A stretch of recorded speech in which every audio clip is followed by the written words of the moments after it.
Hello guys, आपका मेरे channel smart study में स्वागत है। आज हम शिक्षा निदेशालय की तरफ से दी जाने वाली कार्यपत्रक नंबर 20 करेंगे, जो कि क्लास 8th की है और विषय है विज्ञान।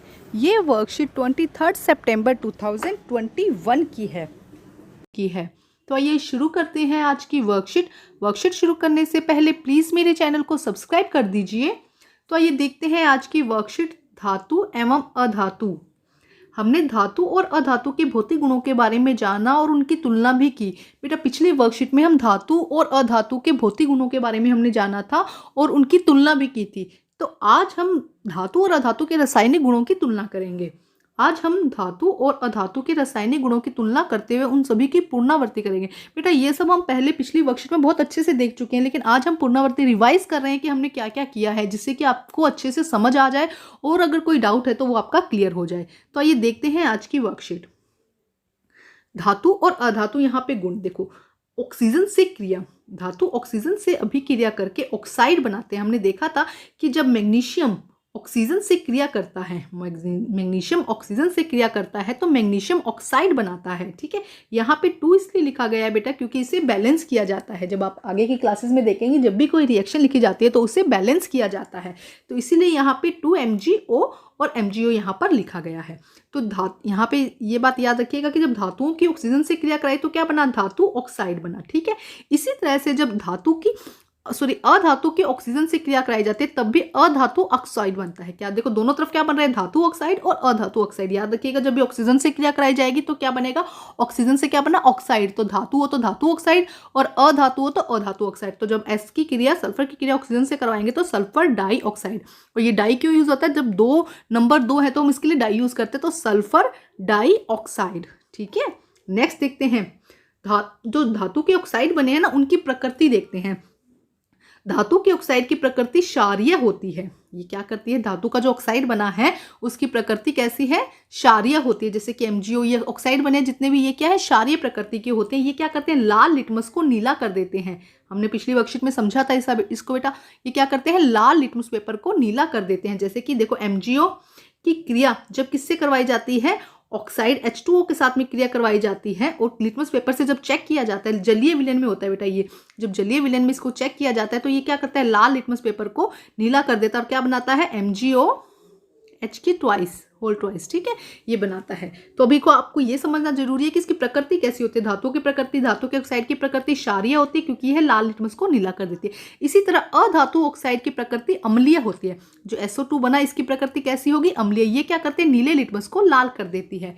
ये क्या करती है, नीले लिटमस पत्र को लाल कर देती है। नेक्स्ट देखते हैं हम कि जल के साथ अभिक्रिया।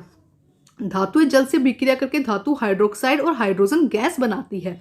धातुएं जो हैं जल के साथ अभिक्रिया करके धातु ऑक्साइड और हाइड्रोजन गैस बनाती है। बेटा हमने पिछली वर्कशीट में देखा था, अगर आपको याद हो तो हमने देखा था कि जो धातुएं हैं वो जल के साथ अलग अलग तरह से क्रिया करती है। कुछ धातुएं जल के साथ क्रिया नहीं करती, जैसे कि सोना, ये जल के साथ क्रिया नहीं करती। और कुछ धातुएं जैसे कि सोडियम, ये क्या करते हैं, जल के साथ बहुत तीव्र गति से अभिक्रिया करते हैं। तो अलग अलग धातुएं अलग अलग तरह से जल के साथ क्रिया करती हैं।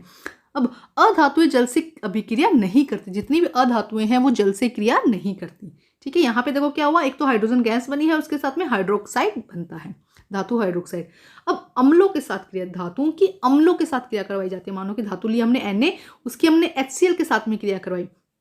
धातुओं की अम्लों से विक्रिया करने पर एक तो लवण बनता है और हाइड्रोजन गैस बनती है। याद करना पड़ेगा बेटा इसको थोड़ा सा समझ के कि जब भी धातु की क्रिया किसके साथ करवाई जाती है, अम्ल के साथ में करवाई जाती है, तो क्या बनता है, एक तो बनता है आपका लवण बनता है, जैसे कि NaCl। यहाँ पे देखो समझाने के लिए हम लिखते हैं NaCl बनेगा और यहाँ बनेगी हाइड्रोजन गैस। ठीक है, तो यहाँ पे ये 2, यहाँ पे ये 2। अब देख समझते हैं कि कैसे हुआ ये। देखो Na और ये Cl, ये आपस में बन गया तो हमारा क्या बन गया, NaCl। और ये H2 रह गई है यहाँ पे, ये क्या हो जाएगी, H2, ये हो जाएगी हाइड्रोजन गैस। ठीक है, तो NaCl ने आपस में भी क्या करके NaCl बना दिया और H2 जो रह गई है 2H, वो क्या हो गया, H2 हाइड्रोजन गैस। तो अब समझते हैं, धातुएं अम्लों से विक्रिया करके लवण और हाइड्रोजन गैस बनाते हैं जो पॉप ध्वनि के साथ जलती है। हमने देखा था पिछली वर्कशीट में, जब हाइड्रोजन गैस चलती है तो कैसी आवाज आती है, पॉप ध्वनि की आवाज आती है। ठीक है, अधातुएं अम्लों से अभिक्रिया नहीं करती। देखो ये जल से भी अभिक्रिया नहीं करती है अधातु, और अम्लों से भी अभिक्रिया नहीं करती है। नेक्स्ट देखिए, क्षारों के साथ अभिक्रिया। कुछ धातु क्षार से अभिक्रिया करके लवण और हाइड्रोजन गैस बनाते हैं। सेम जैसे कि अम्लों के साथ होता है वैसे यहाँ पे कुछ धातु हैं जो क्षारों के साथ अभिक्रिया करके लवण और हाइड्रोजन गैस बनाते हैं, कि धातु, क्षार, लवण और हाइड्रोजन गैस सेम प्रोसेस होते हैं कुछ में।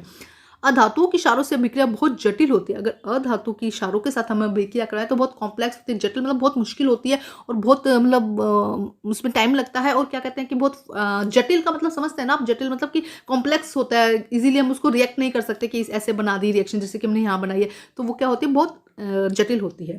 तो यहाँ पे हमने बहुत चीज़ें सीखी है, बहुत चीज़ें दोबारा से रिवाइज करी है, तो आपको अब अच्छे से समझ में आ गया। एक बात आप ध्यान रखिए कि हाइड्रोजन गैस कैसी आवाज के साथ में आता है, पॉप ध्वनि के साथ में रिलीज होता है। ठीक है, अब देखते हैं इसके क्वेश्चन से। विस्थापन अभिक्रिया, फर्स्ट हम देखते हैं विस्थापन अभिक्रिया। हमने पढ़ा था पिछले वर्कशीट में, जब किसी अधिक अभिक्रियाशील धातु को कम क्रियाशील धातु के साथ जलीय विलयन में रखा जाता है तब अधिक अभिक्रियाशील धातु कम अभिक्रियाशील धातु के जलीय विलयन में उसे विस्थापित कर देती है।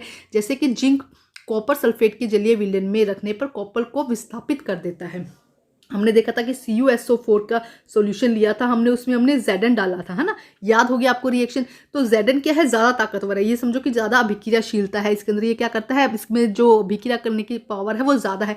तो Zn क्या करता है, Zn और SO4 बना देता है, यहाँ से CO को निकाल देता है। ठीक है, देखिए ये बात समझिए, क्या किया इसने, CO को यहाँ से निकाल दिया और खुद इसने SO4 के साथ रिएक्शन करके ZnSO4 बना दिया। हमने देखा था कि Zn की जो पावर है सबसे ज़्यादा है, उसके बाद किसकी है, Fe की है, और Fe से सबसे कम किसमें है, CO में। इस तरह का रिएक्शन हमने बनाया था, क्वेश्चन भी था इस तरह का ना, कि सबसे ज़्यादा पावर किसमें है, Zn क्या करता है, दूसरी धातु को जो कम क्रियाशील धातु है उसको अपनी जगह से हटा देता है और खुद वहाँ जाकर बैठ जाता है। एक्चुअल में ऐसा ही होता है ना, जो पावरफुल होता है वो बढ़ जाता है और साइड वालों को जो कम पावरफुल है उसको साइड में कर देता है। तो यहाँ पे इसने किया, Zn ज़्यादा पावरफुल था, इसने CO को हटाकर अलग कर दिया और खुद उसकी जगह अपने जो SO4 का आसन था उस पर बैठ गया।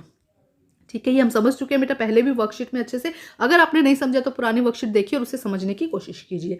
नेक्स्ट देखते हैं, क्या होता है जब धातुएं अम्लों से अभिक्रिया करती है, एक उदाहरण दीजिए।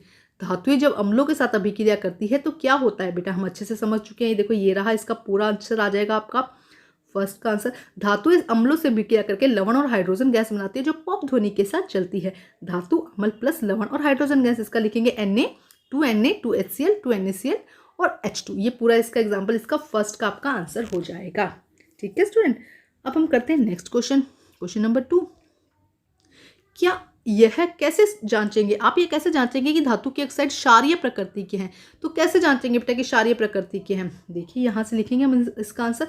धातु ऑक्साइड की प्रकृति क्षारीय होती है क्योंकि, लिख दीजिए यहाँ पे, क्योंकि यह लाल लिटमस को नीला कर देता है। बस सीधा सा आंसर है इसका। हम कैसे जानेंगे, हम तो लिटमस पेपर से ही जानेंगे ना कि जब हमने धातु के क्षारीय बनाया तो उसको जब हमें क्रिया करवाई, हमने उसमें लिटमस पेपर चेक किया तो लिटमस पेपर क्या हो गया, लाल, लिटमस पेपर नीला हो गया। तो इससे हमें पता चलता है कि धातु के जो ऑक्साइड है वो क्या होते हैं, क्षारीय प्रकृति के होते हैं।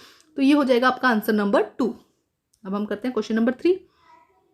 एक अम्ल और एक क्षार का नाम लिखिए। तो बेटा यहाँ पे दिया गया है, अम्ल दिया गया है, क्षार दिया गया है। HCl, H2SO4 अम्ल हो जाएगा और NaOH क्या हो जाएगा, क्षार हो जाएगा। तो ये हो जाएगा आपका आंसर नंबर 3। नेक्स्ट क्वेश्चन देखते हैं, रासायनिक गुणों के आधार पर धातु और अधातु में अंतर स्पष्ट कीजिए। तो बेटा इतने सारे अंतर दिए गए हैं, आपको सभी अंतर अच्छे से याद करने हैं और लिखने हैं। बेटा यहाँ से देखो, ये सारे के सारे अंतर आप यहाँ पे लिखेंगे, इसमें कुछ भी शॉर्ट नहीं हो सकता क्योंकि बहुत इंपॉर्टेंट है। पूरा चैप्टर जो है आपका पिछले वाले अंतर में और अब वाले अंतर में, जो पिछला अंतर भौतिक अंतर थे और ये रासायनिक अंतर है, इनके अंदर पूरा चैप्टर ही आ गया आपका। तो ये आप लिखेंगे। ठीक है, नेक्स्ट देखिए क्या है बेटा, एक ये भी लिख दीजिएगा कि विस्थापन अभिक्रिया किसे कहते हैं। ये भी इंपॉर्टेंट क्वेश्चन है और उसमें ये सब आप लिख दीजिएगा। ठीक है, नेक्स्ट देखिए क्वेश्चन नंबर 5। कौन सी गैस पॉप ध्वनि के साथ जलती है, बताइए कौन सी गैस। आप आंसर कमेंट करिए अभी के अभी कि आप कौन सी गैस है जो पॉप ध्वनि के साथ जलती है, कमेंट करके मुझे बताइएगा। मैं अभी 2 मिनट में आंसर बताऊंगी इसका, तब तक आप क्या करेंगे, इसका आंसर लिख दीजिए कि कौन सी ध्वनि है जो, कौन सी गैस है जो पॉप ध्वनि के साथ जलती है। वेरी गुड, आप सब सही कर रहे हैं। वीडियो को पॉज कीजिए और आंसर लिखिए, उसके बाद इसका आगे वीडियो देखिए। तो आंसर क्या आ जाएगा बेटा इसका, हाइड्रोजन गैस। तो 5th का आंसर क्या हो जाएगा, हाइड्रोजन गैस। हाइड्रोजन गैस कैसे ध्वनि के साथ, पॉप ध्वनि के साथ जलती है। तो बेटा आज की वर्कशीट कंप्लीट होती है। वर्कशीट कंप्लीट करके अपने टीचर से चेक कराइए और प्लीज़ मेरे चैनल को लाइक कीजिए, सब्सक्राइब कीजिए और शेयर कीजिए।